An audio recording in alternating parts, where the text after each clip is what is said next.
What's up? It's been a few weeks since me and Synth have done a podcast. I've been busy going out of town, went to Boston, then I went to Riot Fest in Chicago, and I actually had maybe the best weekend of my life. I don't know. It's a pretty wild story. So what we got here is a video to help contextualize it.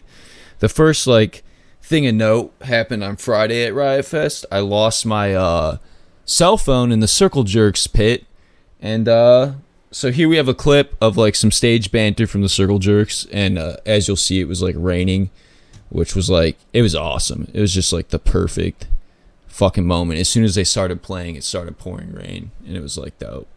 Nobody even cared. You're not gonna vape? Xander, I know Xander secretly deep down wants to, don't be throwing stuff. That's monkey shit. That's what fucking monkeys do at the zoo. That's what little kids do when they're in their bedroom, when they're pissed off at their parents. Just fucking grab some shit and toss it against the wall.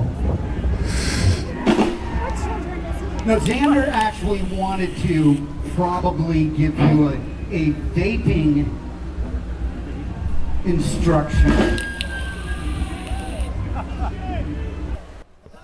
Okay, alright, so yeah, in that pit, I fucking lost my phone, but Keith Morris from the Circle Jerks, he's actually one of my biggest influences as a singer, and he's 66 years old, so it's really awesome that I got to see him before he croaks. And right after them, No Effects came on stage, and they had some of the best stage banter of all weekend, so that's kind of why I just left this clip in here, because it's just really funny. I'll just play a clip. Carno! Yeah! I want to thank Chicago for giving me such a warm welcome to the city last night. They had a parade for me. Yeah, they sang Chicano, Chicano. Thanks for flying the Mexican flag and saying welcome to Chicago El Jefe. You know what? It rained for the Circle Jerks. You know why? Because they're Jewish. Stopped raining for Smashing Pumpkins because they're terrible. For the Jews, man, I know Smashing Pumpkins are from here, and it's what a terrible fucking band. That's not very nice, Mike. You know what? I actually am very nice, but not when someone with that bad a hairline writes that many bad songs. You know what, best? We got a hairline. Okay, and now it's getting into Saturday. Honestly, I feel losing my phone allowed the weekend to turn into what it did, because Saturday I was just being the most extroverted guy. I was in the pit the whole time during fucking Boss Tones, and actually in this clip you will see me crowd surfing. It was pretty fucking sick. But the boomers are right phone bad. But here we go. This bass player is so sick, and I love this song. This is Someday I Suppose. It's probably my favorite song by them.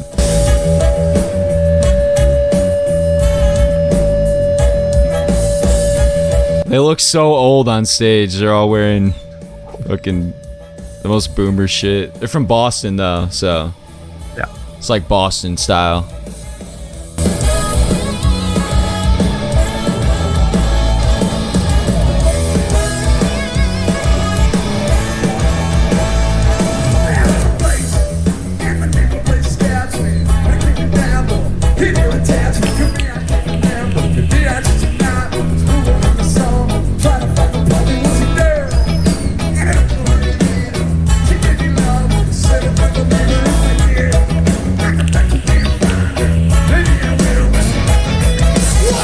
I hope this doesn't get DMCA'd. I don't think it will. It didn't on the channel I uploaded it to, so should be cool. Nice.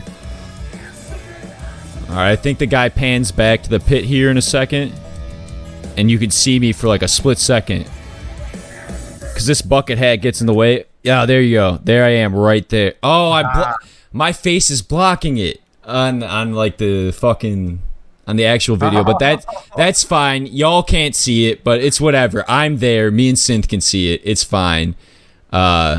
But yeah, it was super sick. You could see my boot, I think, for a split second while I'm crowd surfing. But I see it. I see it. There you go. You're like, you are directly under where our videos are going to be overlaid. yeah, it's so hilarious, but no big deal. But yeah, this was sick. They were sick. So after this, me and my buddy Zach, who I was there with, we went back to the lockers because you can get like a locker for the whole weekend or whatever. And I see these two fucking broads just stretching, and I'm like, oh, great idea. I could do some stretching. So I go sit down by them, start stretching. Turns out they're like gymnasts, and I was a professional wrestler, and I want to get back and do it eventually, but, you know, that's a whole process. So we started talking about that because they're kind of similar. And it was cool. We're having like a 15-minute conversation, and then they're like, oh, what's next? What's next? And I'm like, I got this tattoo on my arm. It's Operation Ivy, and Rancid's playing after, and two of the members of Rancid were in Operation Ivy, so I'm like, let's go fucking listen to Rancid. It's not as good as Operation Ivy, but they're gonna be good. So the girls are like, hell yeah, and we get into the pit together, and we lose each other in the pit, but after Rancid, it was a great fucking show. They have like this post with like red lights that shine under it, so I go there to wait really for my buddy Zach, because I lost him as well, and I don't end up seeing Zach, but one of the women, Andrea, she comes up to me, and I'm like, Less Than Jake is like doing an after party show. You and Jesse, that's the other girl. It's like, you guys should totally go. And she's like, oh, that sounds like fun for sure. Yeah, after like everything ends, we'll link up. And I'm like, cool. I'm gonna go back over to the lockers. She's like, oh, if you see Jesse, just let her know that I'll meet her there at the end of the night or whatever. I was like, cool. And then I walk back to the lockers, Synth, and you won't believe it. Like, who do you think's at the lockers, Synth? Oh, is it going to be one of the two girls? Yeah, it's Jessie. She was at the lockers. Yes, yep. And I go up to her and I tell her, yeah, Andrea says like meet her here at the end of the night, and Jessie goes, wait, are you hungry? And I'm like, yeah, of course I'm hungry. Let's go eat some fucking carnival food. Fuck it. We will go to the corn dog line. It's kind of a long line, but it's moving like rather quickly. So we're chatting in the line to people around us and shit. And I'm like, oh man, it'd be really cool if I could find my buddy Zach, but I don't have my phone, of course, because I lost it the night before. But I'm like, I'm sure I'll find him. And Jesse's like, yeah, you'll find him. And we're getting closer and closer. And then I notice someone at the front of the line. And Synth, who do you think is at the front? Like, if this was a movie, who would be at the front of the line? It's going to be Zach. Yeah, and it was Zach. And I holler, I was like, Zach, come here, bro. And he comes up to me, and he actually delivers me some, like, disappointing news. Not going to ruin my night, but Less Than Jake canceled. You know, COVID and shit, they didn't want to do this show. So I'm like, oh, whatever, like, not going to let it ruin it. I'm going to get corn dogs. And I notice on the sign they have, like, chili. And I'm wondering, I'm talking to Jesse, I'm like, you think, because they have, like, cups of fries and shit. I'm like, you think if I ask him to put the corn dog and the cup of fries and then put chili in it, they do it? And she's like, I don't know, but it's worth asking. So when I get up there, I fucking ask him, and they're like, hell yeah, we can fucking do that. So it was perfect. It all worked out. We go to eat our food. Andrew WK, who I'm not big on or anything, but he's playing at like the small stage where like you can go like way to the back and like be off in the cut. So we go eat our food there. It's good. It was the fucking chili and corn dog was such a good call. And then we're walking back. She's like, oh, let's go on a fucking carnival ride, because they had carnival rides there. And I was like, oh, shit. I mean, sure, if you're trying to go on a carnival ride, we can go on a carnival ride. So we go wait for tickets, and there's one person in front of us, and like me and Jesse are about to grab some tickets to go on the Ferris wheel. And then this random girl walks up to us, and she's like, my friend's way too drunk. She bought these carnival ride tickets, but like, we can't, I'm not letting her go on. I'm like, yeah, you're a good friend. She's like, do you want them? I was like, yeah, how much money? And she's like, oh, no, you don't have to pay me. I'm like, are you sure? And she's like, yeah. And she gives me 43 tickets. 40 free tickets. I'm like, dude, this is like a fucking movie. So we go to wait in the line for the carnival, and she's like, oh, man, I really wish I would see Andrea. And then, like, she says that, and then maybe we move up like 3 spots in the line, and we see Andrea walking by, and we're like, Andrea! And we're like, come on the carnival ride. We got enough fucking things. So we all go on it. It's fucking sick. We're like overlooking it as like the night's ending. Like the last couple bands are finishing for Saturday night. And then we get off it, and Andrea's like, oh, I'm going to go do whatever. I think maybe go to the porta potty. And we're like, okay, cool. We're going to go to the lockers real quick. So we get over to the lockers, and Jessie, she's the gymnast that she is, she starts like climbing up on that fence and hanging up down like Spider-Man in that one scene where Mary Jane kisses him, you know, like just like that. And she's doing that. And then this dude in an all white like get up, not like a suit, but like he's got like a white jean jacket, white jeans on. And then he's starting to lose his hair like pretty good, but he's got dreadlocks on, like blonde dreadlocks on the top of his head. He just looks fucking sick, like maybe a 50-year-old dude.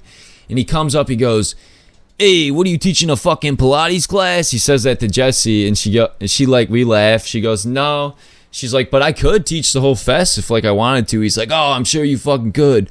And I notice he's talking in a Boston accent, so I start talking in one because I was just there the weekend before. I go, "Oh, I was just down by the harbor in Boston." He's like, "Oh yeah, by the harbor? I could tell you're a fucking visitor, motherfucker." And I laugh. I'm like, "Yeah, I was visiting. You got me."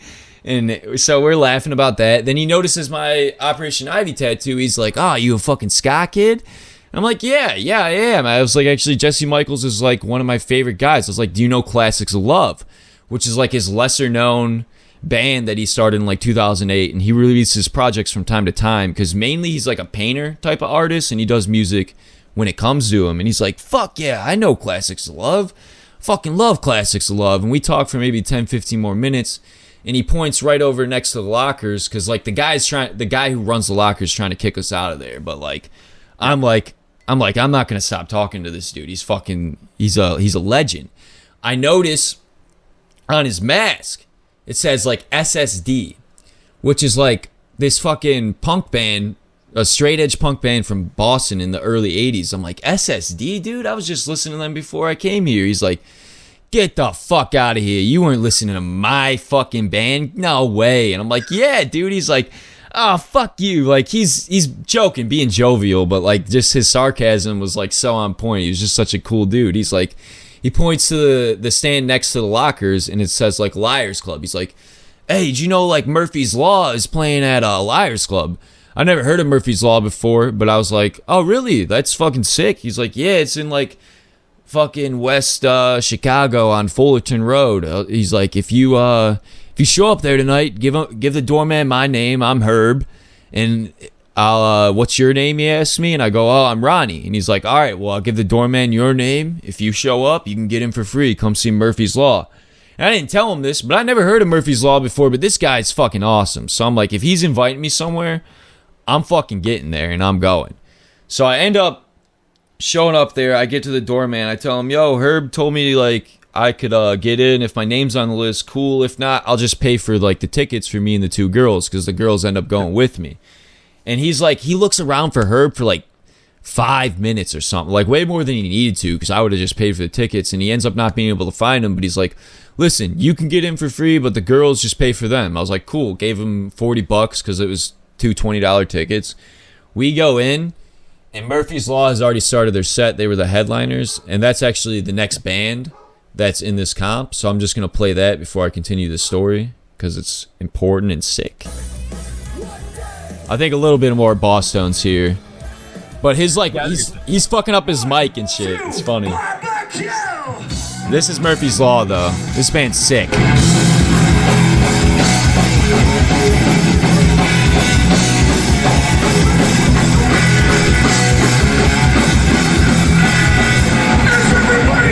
Yeah, that guy right there, that's Jimmy G. He's drinking like a PBR. He's just a party dude. He loves partying, he loves drinking, and he's super cool, and his band rocks. Like, just listen.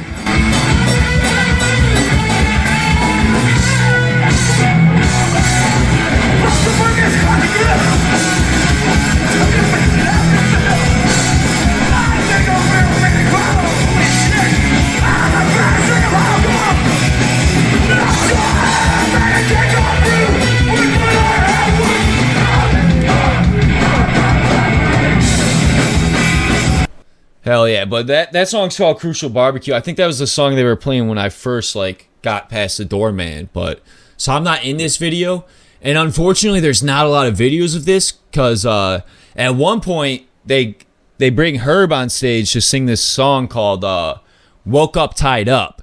But I didn't find out that this song was called that until on the way back from the trip, because I was like listening to the whole discography. Because when I'm like there in the mosh pit, like front row area, I'm hearing Herb singing, and I hear him going like, "Welcome to Chicago, do do do do," and like, so I'm looking for the song that does that, right? But there's just no song that does that, and I must have listened to "Woke Up Tied Up" like 3 or 4 times.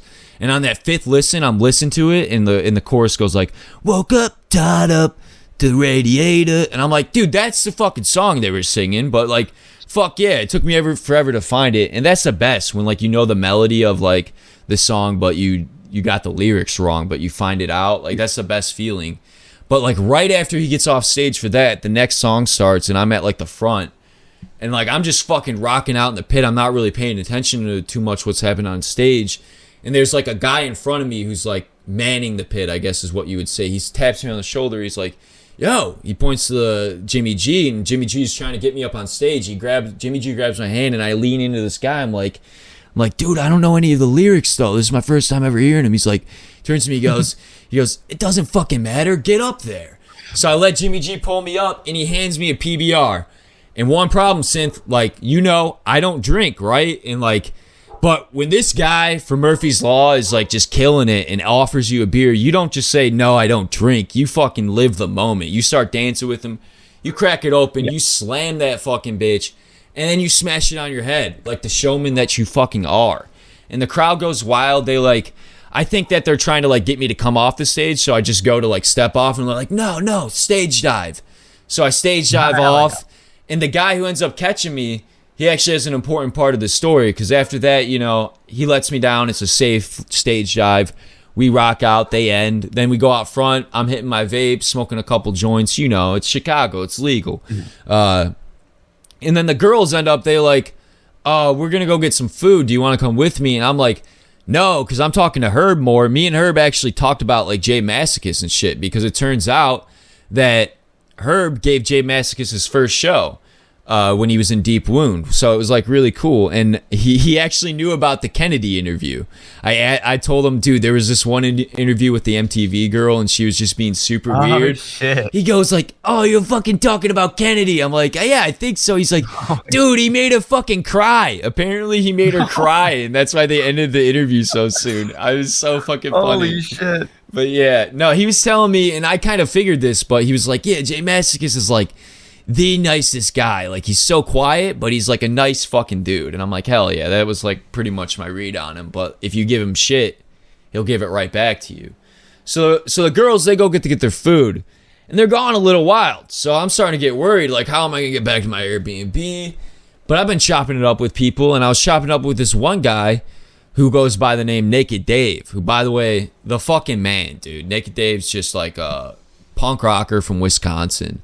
And I ended up talking to him. I'm like, dude, I don't know if these girls are coming back or not, but I really don't care. It's just, I don't know how the hell I'm going to get home. I don't have a phone. He's like, "Oh, dude, when my buddy gets out here, I'll ask him. I'm sure he'll give you a ride." I'm like, cool. I got like gas money, all that, whatever. So the guy ends up coming out, and it's the fucking dude who caught me off the stage. And like Naked Dave asks him, and he's like, "Yeah, for sure." So we end up chopping it up a bit. And I come to find out he's in this crossover band, which is it's like metal and punk, sort of like Suicidal Tendencies, Motorhead type shit, which they're like really good. I listened to a little bit of their stuff. And so FSA, Full Shred Ahead, and then he goes by FSJ. So we're talking, and right before we're about to head back to my Airbnb, the girls show up, and with a bunch of food. And so lucky they did, because Naked Dave has been talking about how hungry he is the whole time. So I go to Andrea, I'm like, "Naked Dave's hungry." And the great person she is, she gives Naked Dave the other half of her burrito. Smashes the burrito, we go back to the crib.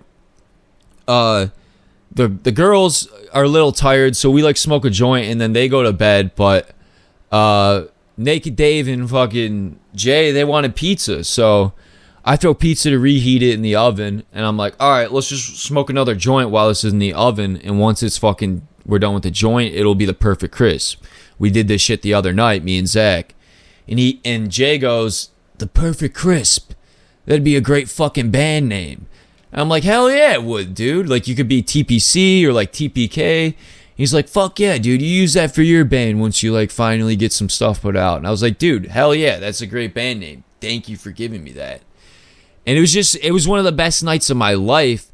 But the craziest part about it is Jay and them, they end up leaving about 6, so I walk him to their car. He won't let me pay him gas money or anything. And I'm asking him about CDs and shit for his band so I can listen to it. And he's like, so I walk him to the car, he won't let me pay him gas. He's like, dude, take a CD, take a t-shirt. And I'm like, dude, are you sure? Shit. Let me fucking pay you, bro. And he's like, no, like we had a killer night. This was sick. Just fucking take him, bro. And I have Nick and Dave's number. I haven't texted Nick and Dave yet, but I got to text him soon because those dudes were cool as fuck. So I get to bed about 6:30. And then this is like the end of the story pretty much. I'll end it here because I could tell I could go on for like 15 more minutes if I really wanted to. But Andrea and Jesse get out of the room. I stayed on the couch like down in like the living room. And I wake up when they come out. It's about 8 in the morning. And I'm like, yo, what's going on? And Jesse's like, Andrea like can't see right now. She like woke up blind or whatever. And I'm like, what the fuck? I was like, you need me to go with you? And she's like, no, we're going to urgent care, but just keep your phone around. I'll text you when we get out. She's like, okay now. And what ended up happening, and we went to the porta potties at one point, and she was like doing the hand sanitizer, and then she went to go mess with her contact, and like just a little bit of the residue like it didn't chemical burn her or anything, but it was enough to make her go temporarily blind. But yeah, it's just imagine having like such a great night and then waking up blind the next morning. I would be so fucking scared. It's fucking wild. But yeah, that was the recap of Riot Fest. Man, it was fucking awesome. Like one thing I'll say, if you ever have the chance to go to like a music festival, fucking do it and just live your shit because you don't know what can happen. Like you might have the best weekend of your life. That is a real fucking good reason for the massive delay. I think so. Hell yeah. No, yeah, and I apologize for the delay one more time. But yeah, we got... It's justified. All right, but we got some more content to cover. We'll see you when that comes out. You want feudalism for the world at large, and socialism for the ones in charge. Yeah, so it's Tony here. We apologize for not having a couple episodes the past week or two, but Ronnie wanted a vacation. I don't know why you start a podcast and then go on vacation 2 weeks after. A double vacation, Boston and then Chicago. Like, I was pumped for Riot Fest, you know, going to see Jay Mascis and the rest of Dinosaur Jr. But as things will go for me, you know, terribly, Thursday on the way up, we find out Jay Mascis, Dinosaur Jr., canceled. COVID regulations, they're not feeling safe. They don't come. So yeah, that basically ruins the festival for me right there. I'm like, you know what? I'm just going to chill at the Airbnb, try to relax. And Ronnie and his friend Zach, they go to the show Friday. And what does the idiot fucking do? He keeps his phone in his pocket for the Circle Jerks pit. You fucking idiot, dude. What do you think's going to happen, Ronnie? You're going to lose your phone. That's got a bunch of half-gay footage on it that now we don't have access to. Oh yeah, you don't care because you had such a good fucking weekend, but me? What the fuck, Ron? Yeah, just a overall shit weekend for me. But yeah, glad Ronnie had fun, you know, meeting women, punk rock superstars, and just having a whole big blast, huh? But yeah, Tony loses all his footage, doesn't get to see his favorite band, really doesn't even go to the festival, just a whole terrible weekend for me, God. You know, enough about me, please, just enjoy the program, have a great night, please. Hey, Ronnie! Fuck you, man! Oh, fuck me, dude? You're fucking with the wrong one, Junior Green 1701. You'll find out in a couple months, bucko. Ronnie, my man, listen, I think you're the one that's fucking up here, my guy. I don't think you want to find out what's happening in the next couple of months if you're gonna threaten me, Ronnie. You know what I'm saying, buddy? You call it a threat, but buddy, it's not what it is. It's a warning, a promise. Whatever. Take it as you will. Just don't fuck with me. Alright, Ronnie. I will take it as a warning. And I hope you take what I said as a warning, too. Junior Green 1701. Taking what you say as a threat? A warning? Not possible. You're soft. You can hit me 40 times before I hit you once. All it's gonna take is one shot to your fucking glass jaw, and you'll be on the ground, crying and begging for me to stop.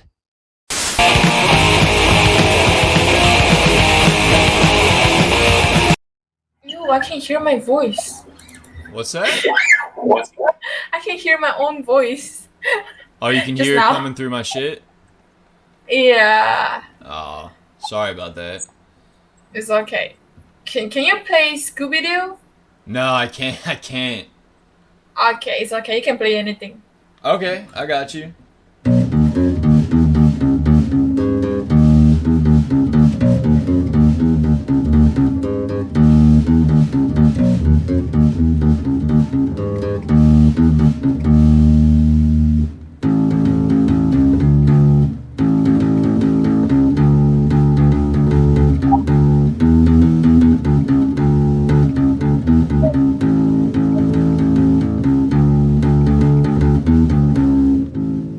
I fucked up. I'm sorry. I'm sorry. So it was so good. It's okay. Oh, thank you. Appreciate that. I love your room, the whole setup. Oh, Wow. thanks. Thanks so much. Appreciate that. Have a great day. You too. Hey, homeboy, give me the old, Oh, some Fugazi? Hell yeah. Unfortunately, I don't know how to play that one.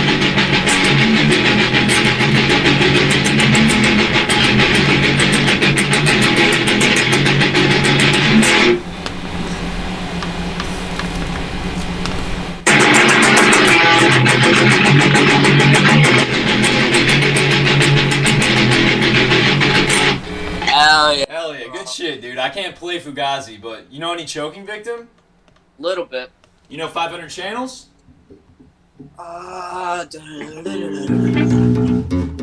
Okay, I fucked up, sorry.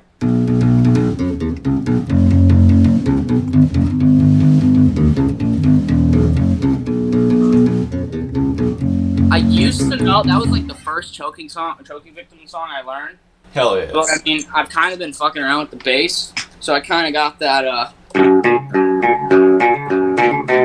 Oh my god, Craig Rocksteady.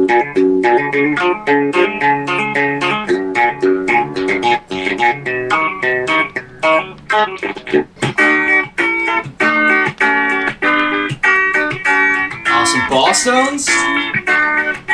Hell yeah. Yeah, I mostly just write original bass lines, but I know a few fucking punk songs. You know 15? You ever hear of them?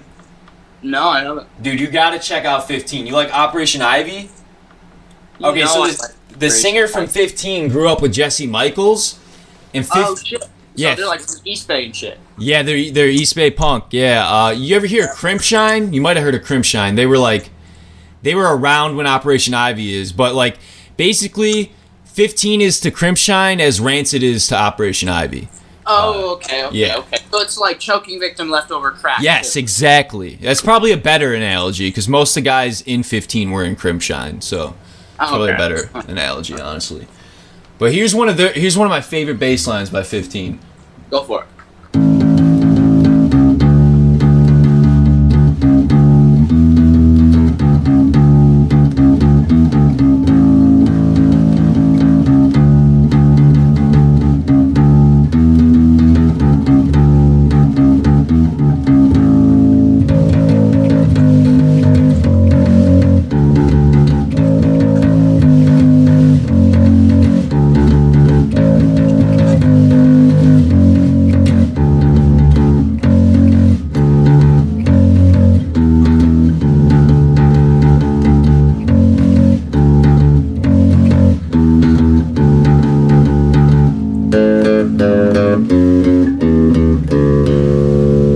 Hell yeah, bro. Yeah, that kind of hits. That's hell yeah.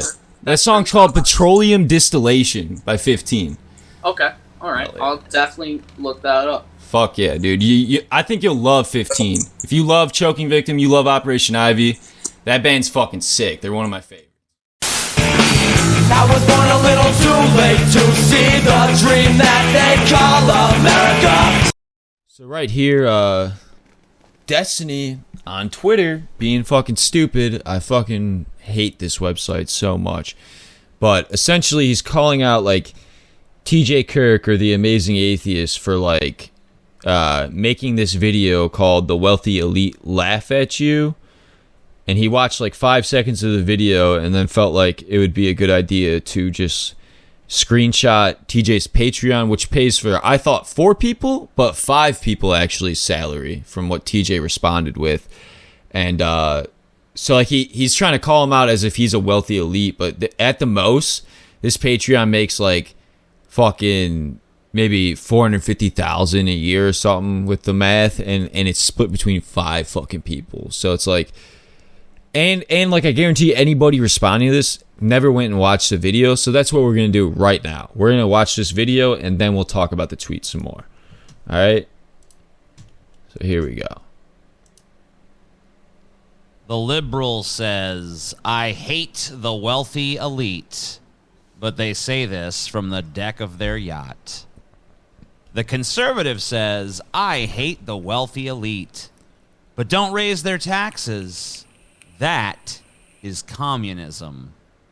The leftist says, I hate the wealthy elite, but not as much as I hate random lefty 616 on YouTube.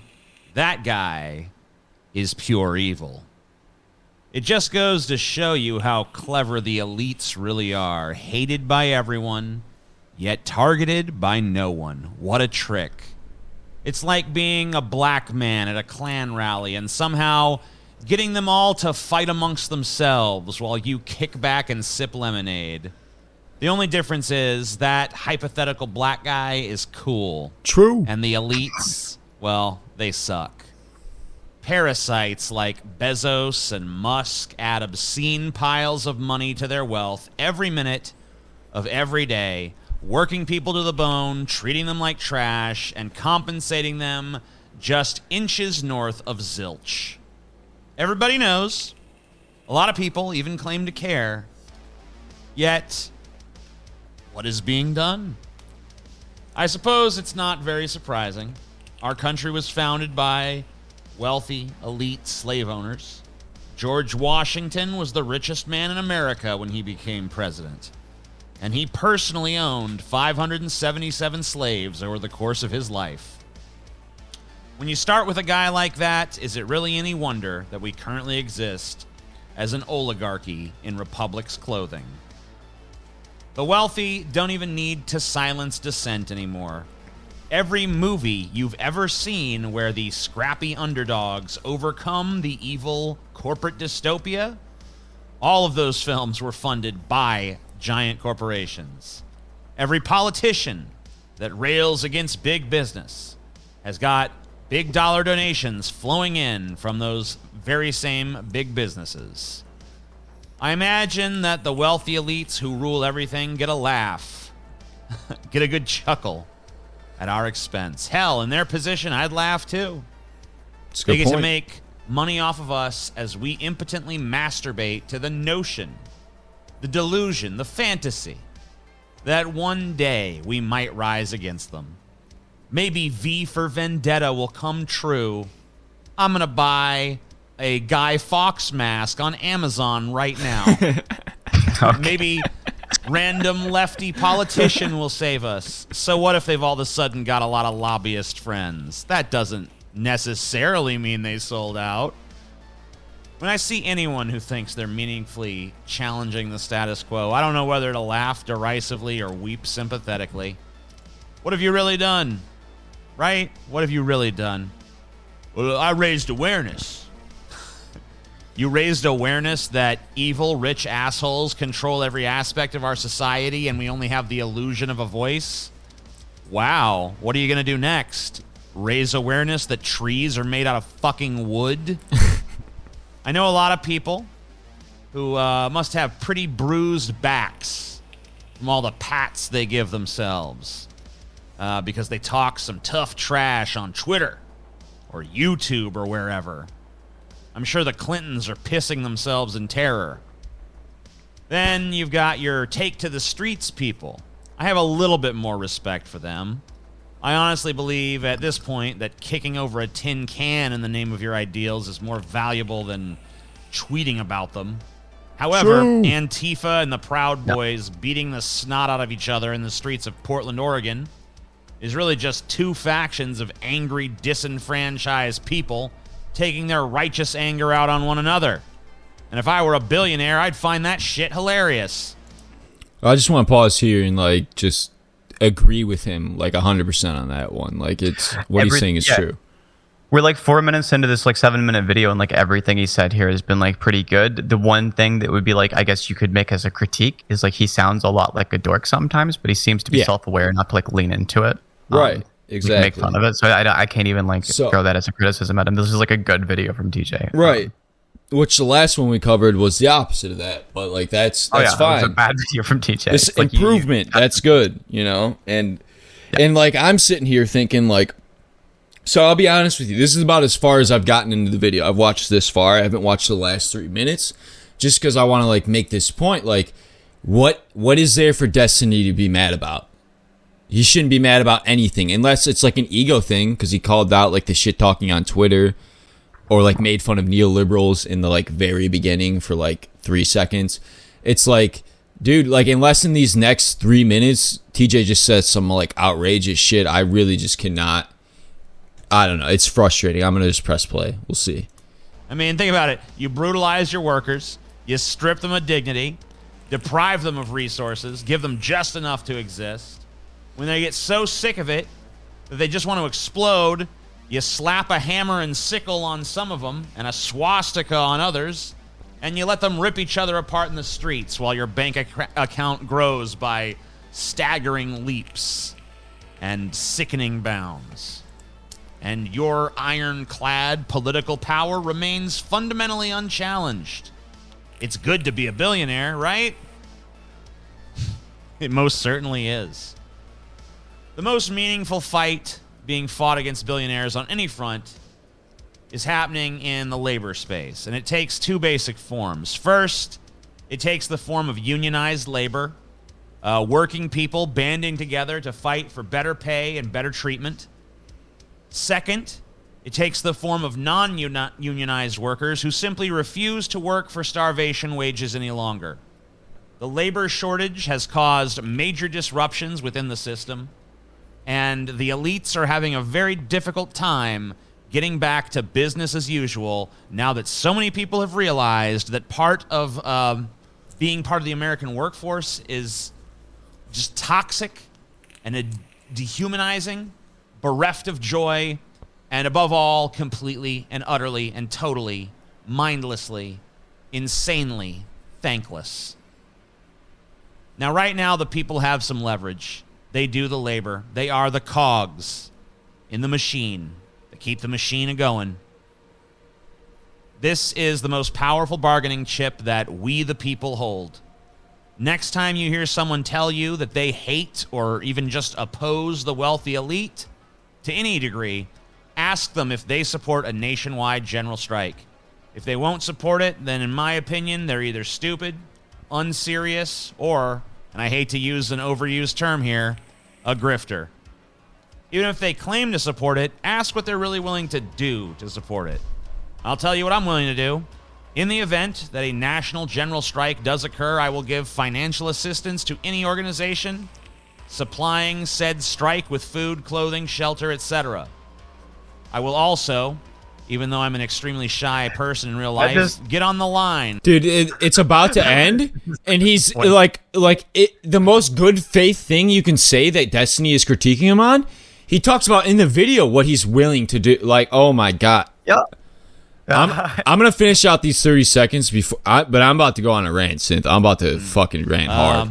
I might. Solidarity with the strikers. I can't be a labor leader, all right? I'm not a laborer. I do a job, but, Not many people take it all that seriously. I'm just a fat, lazy YouTuber. I'm just a blatherer. I'm just a loudmouth. But I will do everything in my power to support those who are laborers if and when they do decide to fight for a better future, because they're the ones who have the power to do it. It's always been them. Okay, so great fucking video by TJ Kirk. Unironically, like, I think I agree with pretty much everything he says there. Like you said, he can come off as like a little bit of a dork, but that's kind of like his shtick a little bit. And he leaned into it, so it was like kind of funny. Like the one time that that it was so dorky that I cringed, he like immediately made fun of it. So that's just like a flawless video, like 7 minutes, really good content. Yeah. Wish there was some kind of visual element to it, but that's like a great video. I don't see what the issue is with it. I mean, the thing that like Destiny could be critiquing him on here would be like, I don't know, I guess undercut by the ending. You said you want to talk more about it, so I'll let you go. Yeah, it's like, so he screenshots this fucking Patreon for like Pessimist Productions, which isn't the Amazing Atheist channel. It's him, his brother, his co-host, which is Paul Zigo. Fucking TJ has a wife. I'm pretty sure Scotty has a wife, and then 2 editors. I don't know. Paul might even have a girlfriend that he supports too, but this is supporting at least fucking 8 people like living, and it's about like with a good faith critique, because like he doesn't show how much he earns, which is a little bit frustrating because we could do better, more accurate math on this. But it's like he's supporting like at least 8 people off this Patreon with like the content that him, his brother, and the co-host make. So like really, like if you think about it, it's comparable to like a co-op in a sense. Like he's taking care of multiple people that put in work for this thing.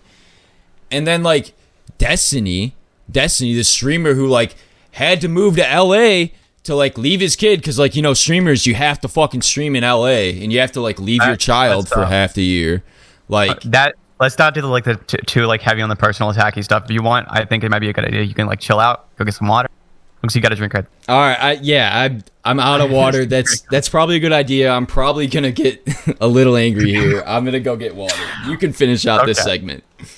All right, yeah. So I guess let's just doing the math here. Looking at looks like the Pessimist Production is the one being screenshot here. It's about $5,000, or not 5,000 patrons at $5 a pop. Go ahead and do the math.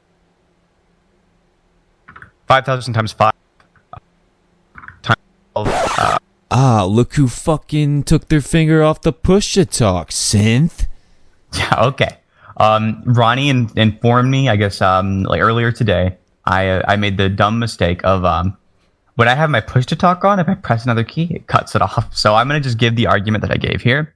Basically, in short, I'm assuming that like the vast majority of your Patreon is going to be the one that's like the lowest tier, because that's the best thing to do usually. And so I multiplied 5 times the 5,000 Patreons. Obviously, I get in that case, it's sort of like there are 5 different people who your guys are paying the or who is paying, right? Like they're like the 5 different staff members. I'll just do the math again.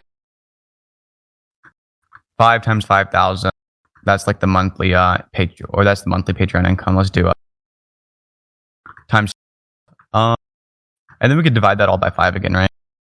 And then it comes out to about 60,000 per person, right? Which is about like a little bit below the U.S.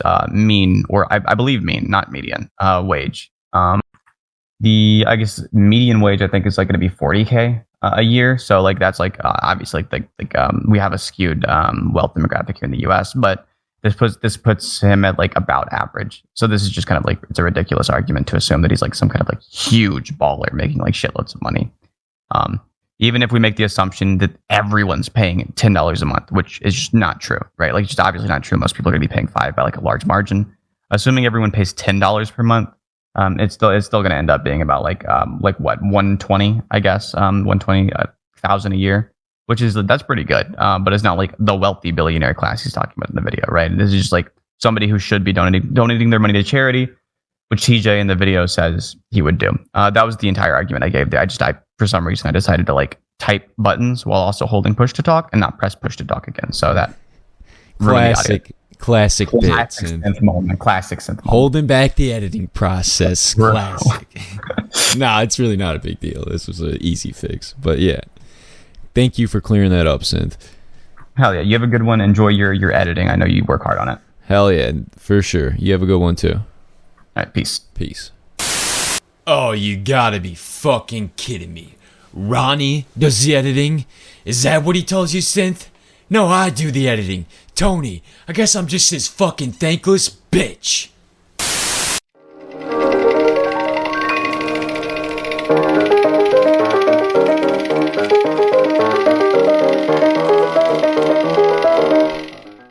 Alright, I got some water. Did you wrap it up? Yeah, there was a little bit of a pause there that we can edit out, but yeah, it's wrapped up.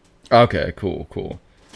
Yeah, now that I calmed down, I just want to say, like, yeah, try to make this point calmly and not make it a personal attack. It's just like, what I'm getting at here is that, like, TJ, he takes care of his family and, like, his people like that. And I'm not saying Destiny doesn't. He probably provides money and shit like that. But, like, dude, you're a streamer.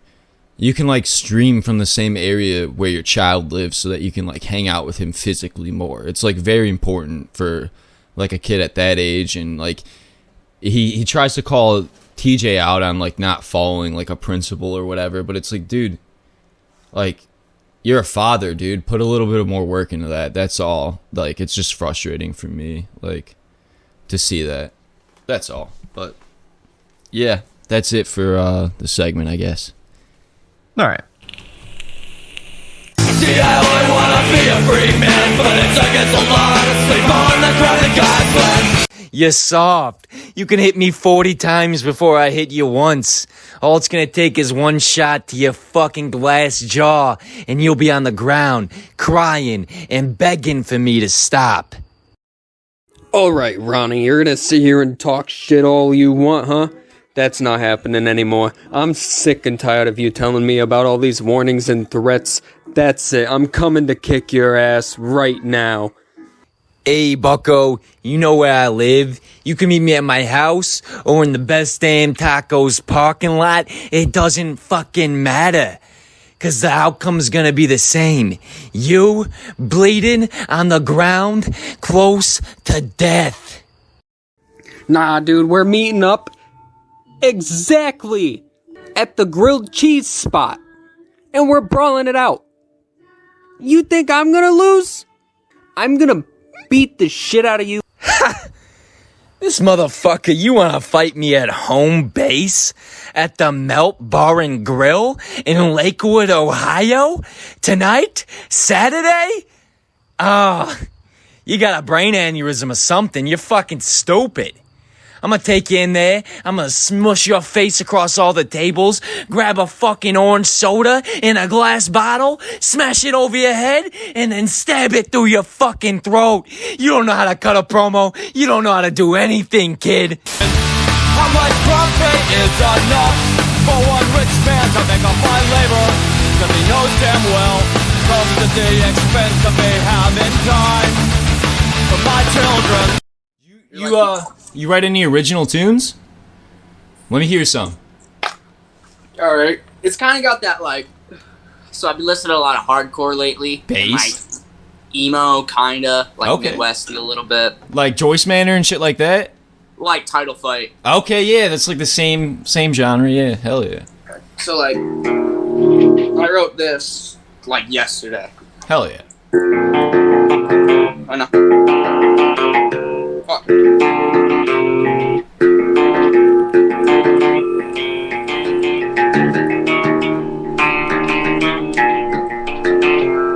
That's not how it goes, goddammit.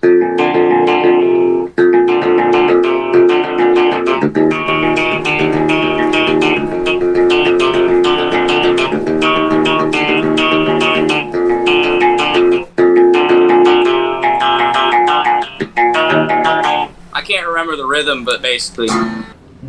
You know Less Than Jake? Fuck yeah. Okay, so you know the song Liquor Store? Yeah.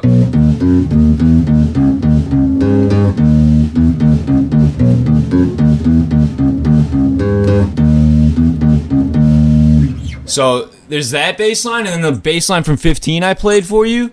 I kind of made them fuck and made my own bass line. So I'll show you that real quick.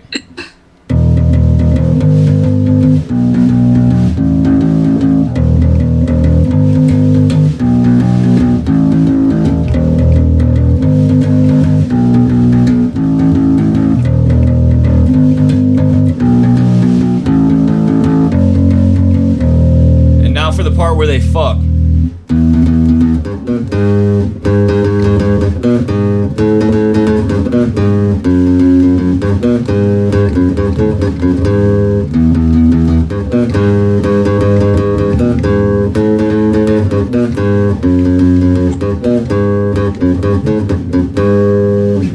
Hell yeah, dude. I like that a lot. Hell yeah, thank you, thank you.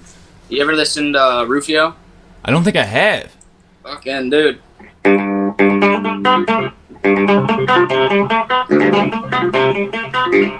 It's a bass line that I'm trying to play. It's like really fast. It's like.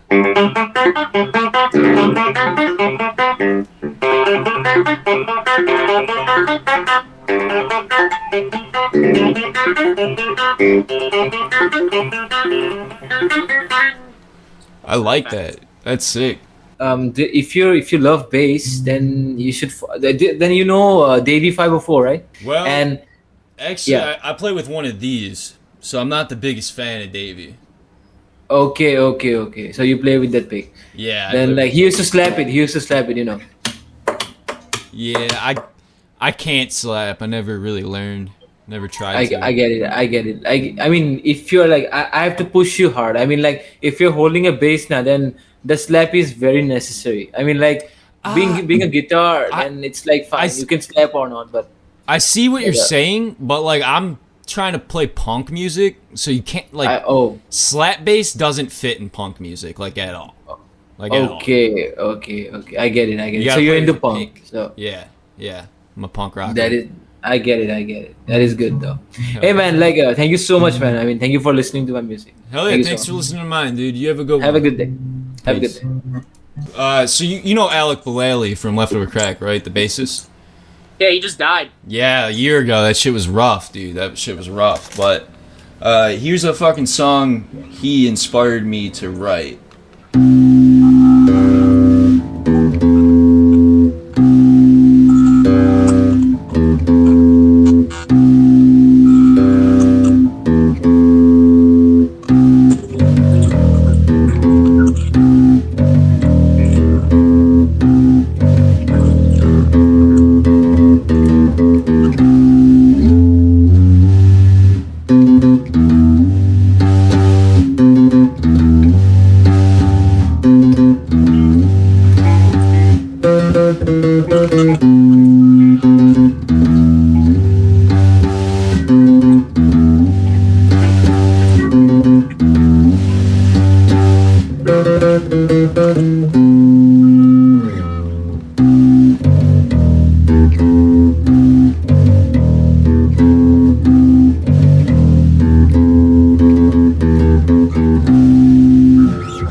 Hell yeah, thank you. I wrote that one like right after he died. I was like, fuck, dude. I gotta let him inspire me. So I fucking wrote that.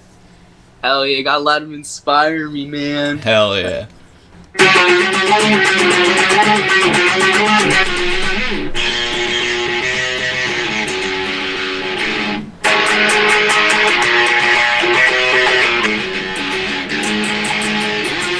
Fuck, what's up? This is Choking Victim, right? Or is this Leftover Crack?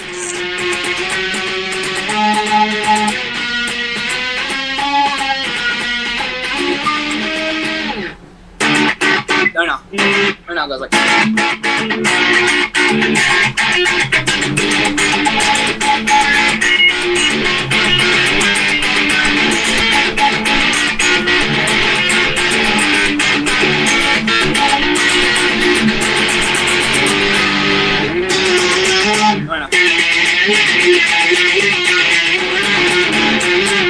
I don't know. Is that Suicide? I was trying to. Yeah. Hell yeah, dude. No, it sounded right. That was sick. The bass line's not hard. It's just like. And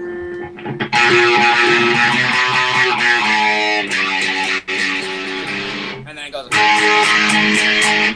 Hell yeah.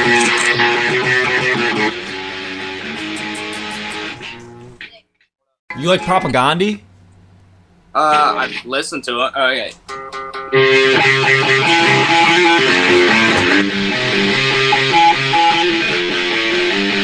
Oi!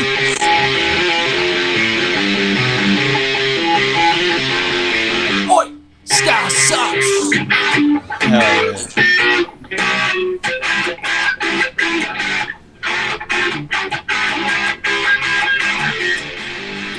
God sucks.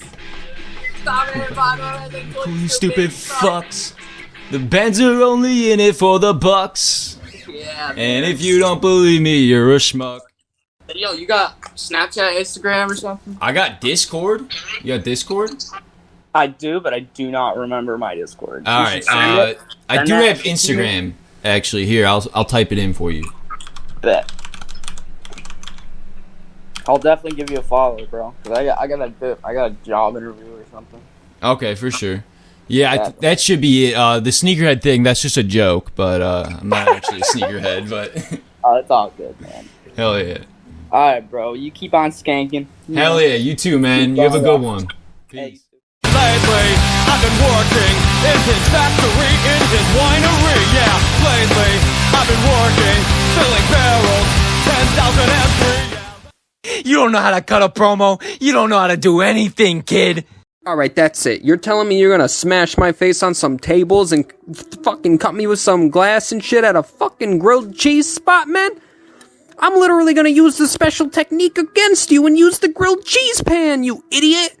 You telling me I'm gonna have a brain aneurysm? I'm gonna literally beat you up at 8 o'clock tonight at the grilled cheese spot. Kid, get it right. I'm gonna smush your face on the tables. Rub it in nice and fucking good. And then I'm gonna drag your ass to the bar. That's where I'm getting the glass bottle of orange soda. I might drink a little bit of it. I don't know. Depends how I'm feeling. Then I'm gonna smash that on your head, stab it through your throat, and you're not gonna get to the back. You're not gonna get to the fucking grilled cheese pans, you fucking insane Oh my God, you don't know who you're fucking with. I can't wait to see you tonight in Lakewood, Ohio, kid, because you're getting a reality check. I think it's physically impossible that you're gonna sit here and drag me from a fucking grilled cheese spot to a bar for a piece of glass? I'm coming to Lakewood, Ohio. I'm gonna kick your ass. Simple as that. You can say all you want, but that's not gonna change the fact of me winning. Kid, you're so fucking stupid, you don't even get it. The bar's at the Melt, okay? It's called the Melt Bar and Grill. It's where you get the grilled cheese sandwiches, you fucking eat them, then you go over the bar, you crack a few brews, if that's what you're into. I'm not. I like to stay clear-headed so that I can whoop your ass and stab the bottle through your neck. You need a lesson on cutting promos. Maybe I should give you one of those instead of the ass beating you're begging for. You wanna know what? I think you're right. I lose. You know the place better than me, and no one else can say that but you. So I'm gonna take the L on this one. Ronnie, you win. That's right. I fucking won before you even issued the challenge, kid. Go take care of your daughter. Sounds like she's crying. It's probably because she's got an insufficient father or something. Podcast!